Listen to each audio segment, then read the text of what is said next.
Shut up and sit down. The last 5 to 10 years has seen a huge boom in the popularity of tabletop RPGs. While the clear leader in the resurgence has been Dungeons & Dragons, let's not forget other amazing systems such as World of Darkness, the Cypher system, Lancer, Fate, and so many more. With systems of every setting, difficulty, and style, there's a reason for just about anybody to try to gather around the table with friends to enjoy one of these incredible games. That was at least until 2020 decided that gathering around tables was about as far from harmless as it could get. And you would think that such a thing could undo the years of growing popularity this pastime has seen. Thankfully, as tabletop RPGs have grown, so too have virtual tabletops, the long-distance answer that dungeon masters like myself have been utilizing for years. You see, I've been playing these games for 20 years now, but I haven't always lived near the people I want to play with. In those instances, we started off just playing over video chat, as many of you are likely doing now with Zoom and Discord, but we found, as I'm sure you have, that even with some screen sharing and mods, it just doesn't quite live up to the in-person experience. So we turned to virtual tabletops, VTTs, as I am sure you are considering doing since you clicked on this video. I'm going to cover 6 virtual tabletops in no particular order to help determine which one is best. Let's roll.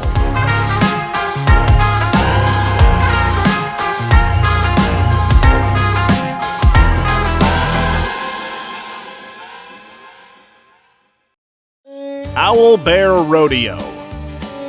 Owlbear Rodeo might be one of the simplest VTTs on this list, but that's definitely not a bad thing. In fact, Owlbear Rodeo is so simple that even the biggest Luddite in your group shouldn't have too many problems figuring it out. Here's how easy it is to get a tabletop set up. Go to the website, start a table, send out a link to all your friends, done. That's it. From there, you can grab some generic maps or import your own. Need tokens? Well, they have a nice selection of generic ones that you and your friends can just drag onto the map, or you can import your own. Need to roll some dice? Boom! Look at all those dice! You can even sort of get the feel of rolling them yourself instead of just clicking a button, which I know is strangely important to a lot of players. And really, for running some basic combat and whatnot, that's all you need. But hey, if you have a bigger map and want there to be a little exploration, create some Fog of War. Yeah, like that. Okay, no, use the magnet tool. There we go. You can see through it, but your players can't. Takes a little more time to set up, but you can do all that ahead of time, and the website will keep it cached with your computer so you can always return to it later. No sign-up or accounts needed. It's such a simple setup, requires no registration whatsoever, and even works beautifully on a tablet. Unfortunately, there is no video chat function built in, so don't uninstall Zoom quite yet. And you'll want to keep a pen and paper character sheet, or D&D Beyond, around as well, as there is nothing to keep track of that for you either. But if you're just looking to share some battle maps and dice rolls, Owlbear Rodeo couldn't be easier. Plus, you can even share music from your computer on it to add a little style to your battles. What's more, it's free. Now, if you're regularly using it, I would highly recommend heading over to their Patreon and sending some cash their way. Or don't, and eventually they'll either have to bog it down with ads or shut the doors. Of course, Owlbear Rodeo isn't the only easy, inexpensive virtual tabletop out there. Roll. A minimalist, sleek name for a minimalist, sleek VTT. Roll is essentially what would happen if you took Zoom, slapped on character sheets, dice rollers, maps, and super useful file sharing. Unlike Owlbear Rodeo, Roll is first and foremost a video chat service. This is all about bringing that personal interaction to the table. It is high quality, sounds great, and what's more, allows you to share images with your viewers. Oh, just like Zoom. But unlike Zoom, you can add tokens to these maps, so boom, battle maps. But also, first and foremost, Roll has character sheets. You can enter all your character information, items, attacks, and even just click on the sheet to roll. And yeah, right now they only have D&D, Lancer, and a few others, but if you are a little patient and clever, you can totally make your own. It takes a little time and playing around to get the layout just right, but I was able to make some slick, functional sheets for both the Cypher system and Fate without any problems. Roll also has a file library where you can have tons of files that only you can see, such as tokens, maps, even PDFs of books you have. By default, these files are private to each player, but you can also choose to share any of these files with others at the table. Now, when it comes to sharing purchased licensed materials, I will always encourage everyone to buy their own copies, because we don't want these awesome RPGs to end up struggling to stay afloat with Kickstarters like White Wolf. But it is a great way to share resources. Also, the table is always active, so players can pop in whenever they want and touch up their sheets, check out the files, all of that. Right now, Roll is in early access, but it only costs $8 to get the ability to make tables and sheet templates. If you are a DM, your players can just use free accounts. Just remember, it is early access, so it's definitely lacking some features I would really like to see. The maps especially are really bare bones, without any fog of war or whatnot. You can kind of make your own, but it's not good. And while the video chat and character sheets work beautifully on tablets, if you have a player on tablet, they're not going to be able to interact with the map at all at this point. Otherwise, I would just like to see even more customization to the character sheets and the layout of the whole thing. Now, those first two were some pretty basic but functional virtual tabletops, but what about one that is not at all basic and questionably functional?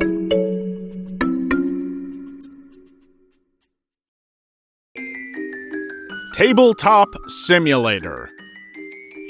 Okay, so this is a little on the nose as far as virtual tabletops go, but years ago I did use it for D&D, and it works. So there's no denying the sort of spectacle of it. You can find 3D models of your characters and monsters that move. You get the experience of actually rolling dice and moving your miniatures through 3D terrain. You can set up character sheets and maps, fog of war and lighting. You can even mess around, throw things, heck, flip the table if you're a monster who likes to torture the DM. You will bow down before me, son of God! What's more, users in the workshop are always creating new models and dungeons, and they are so easy to, wait, no, how do I, no, okay, wait a second. How do I delete the... Oh, boy. Yeah, see, Tabletop Simulator can take a little getting used to control, somewhat for the players and especially for the DM. And as any DM knows, prep for a game can take a while. Prep for a game on Tabletop Simulator is a nightmare. Either you can have downloaded a cool pre-made mod from the workshop and now have to figure out how this particular modder set everything up. Note, none of them will ever set it up in a way that makes sense. Or you'll try to set up your own thing using tiles and whatnot you downloaded, and that is... Or I guess you could just draw maps, which, if you don't have a tablet for your PC, will look just great. Add on to that the fact that half of the stuff uploaded to the workshop seems to have broken links, so it doesn't work right, bags that organize your games in the most confusing way possible, and if you want to make your own fantastical setting, you will likely never find stuff you want, so I hope you know how to design stuff in 3D and have dozens of prep hours every week.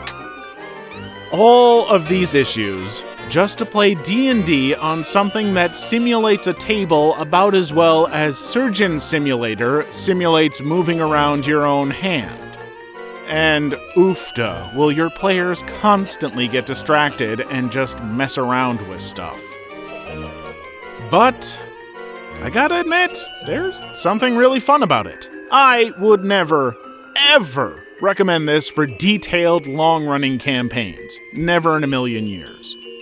But if you and some friends want to run a silly one-shot, have some drinks, and just have fun, and you all happen to own this, it is kind of a blast. But hey, screw fancy visuals and trying to really recreate the feeling of an actual tabletop. If you want function over fashion, let's move on to the second half of this list.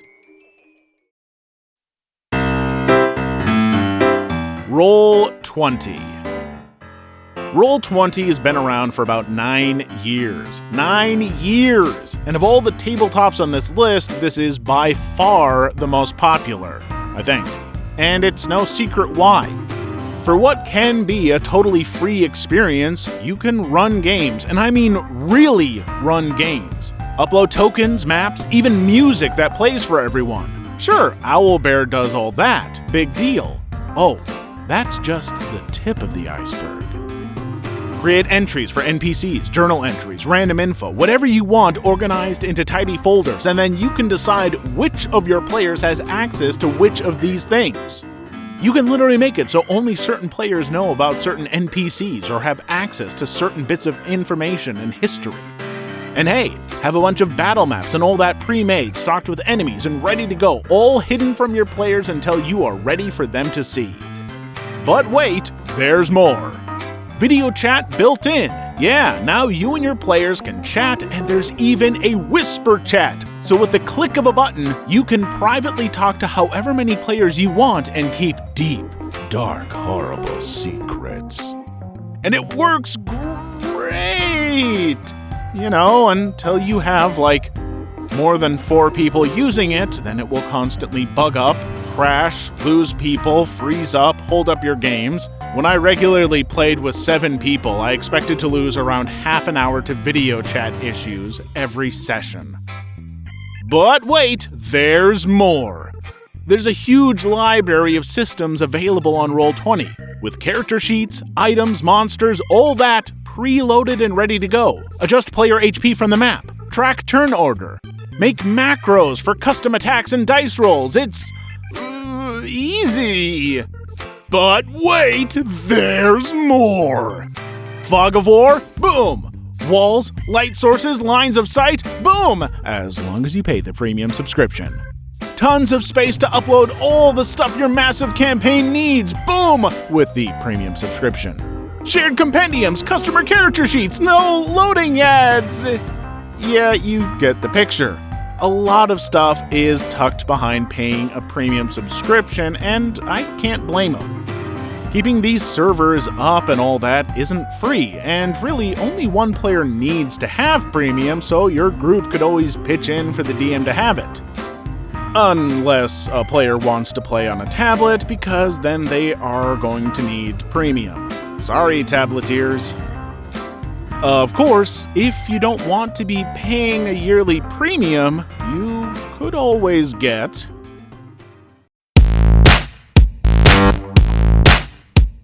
Foundry.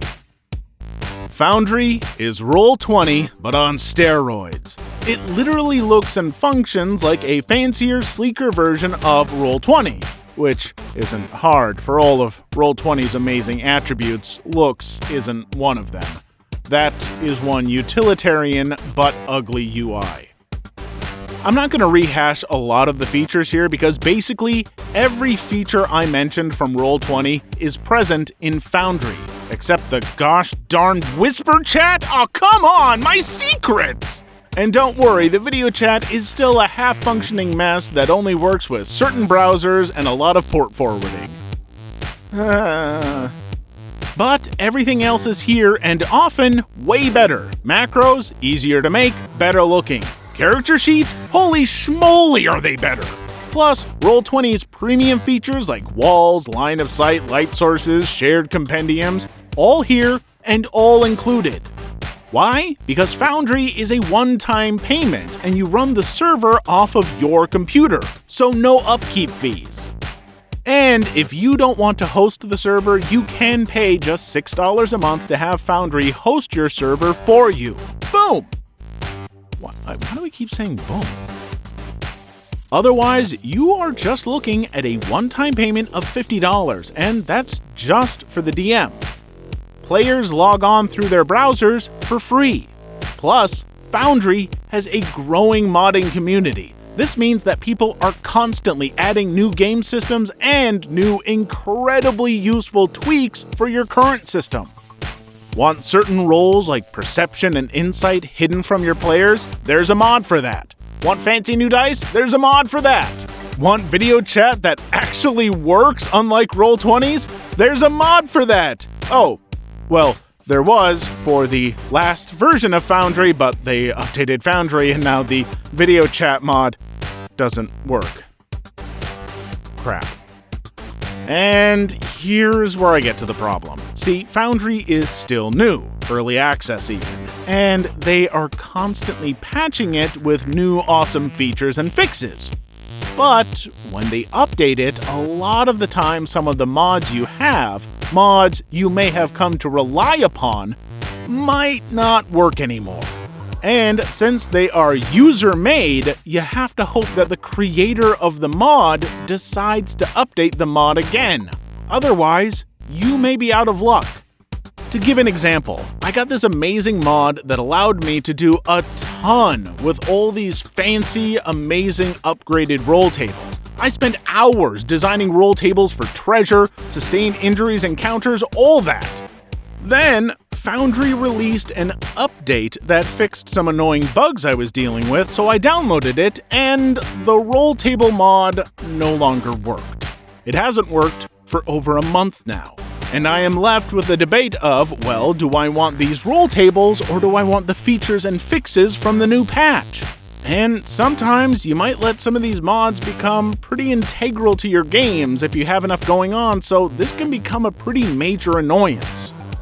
But honestly, if you're running a big game, it's worth it. I use Foundry to run 2 huge campaigns. I have so many maps, characters, and information so beautifully organized and laid out, Foundry just made it all so easy. I left Roll20 after 5 years of using it because Foundry just has so much more polish and so many more options. It's just rough dealing with the growing pains at this point in time. But maybe there's a system without all the growing pains. Fantasy Grounds. So, Fantasy Grounds, and now Fantasy Grounds Unity, is basically the next step up on the staircase that started with Roll20, went to Foundry, and now is here. Kind of. Maybe. Fantasy Grounds has a lot of the features that modders are adding to Foundry. UI customization, game systems, all that. The difference is, they are built in and made by the devs. So they should actually work all the time. So I guess that makes this the best one, right? Wait, what's that in the distance? Oh, it's a however! However, there are some problems. First, they don't always work because, from what I've read, there are more than a few people who have problems with crashes, but that can be fixed in time with patches. The other problem is, a lot of these things might be built in, but they're going to cost you. First, Fantasy Grounds is $40. Not bad, right? Cheaper than Foundry. Well, each of your players has to pay that, not just the DM, unless you get the Ultimate License Pack for $180. Okay, a little steep, but worth it to have access to all those game systems, all of those officially licensed game systems.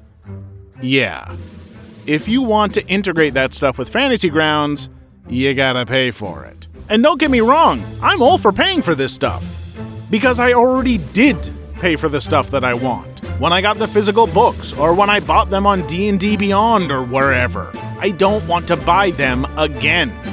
Roll20 and Foundry especially have modders giving you ways to integrate the stuff you already own.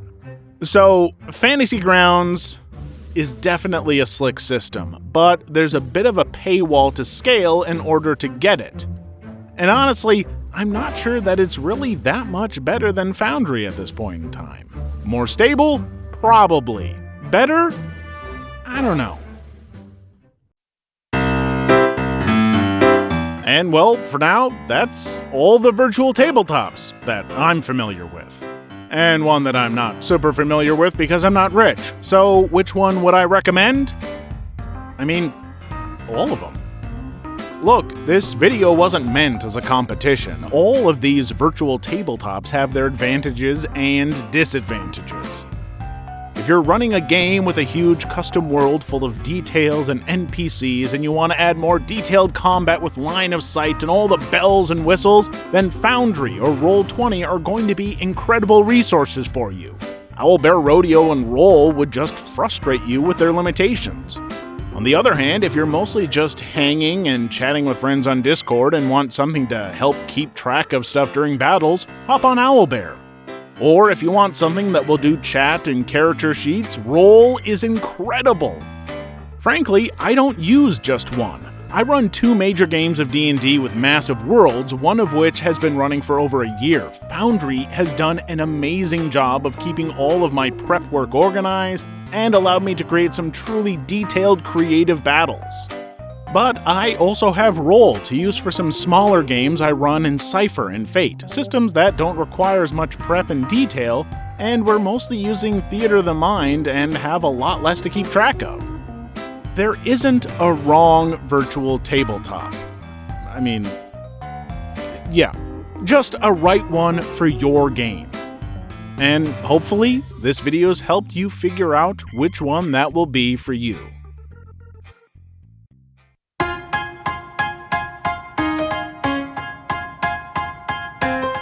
I would like to thank anyone who's made it to the end of this, the first video from the Dungeon Noobs Guide. If you'd like to support me as well as get some cool extras like access to polls for future videos and downloads of all the battle maps I create every week, why not check out my Patreon? It's an inexpensive way to support a fellow geek and make sure you get more content like this if you liked it. If you didn't like it, probably don't support my Patreon. Also, feel free to follow my Twitch for more tabletop-related stuff. I make maps, sometimes I play games, and I've got some cool feature ideas coming. Or if you want to see me being more creative and weird in a non-tabletop RPG way, go check out MoJoMenace, where a couple of us review movies, do weird cooking stuff, and we're even working on some short films. Anyway, I've taken up enough of your time. Shine on, you shiny diamonds, and take advantage on your next roll.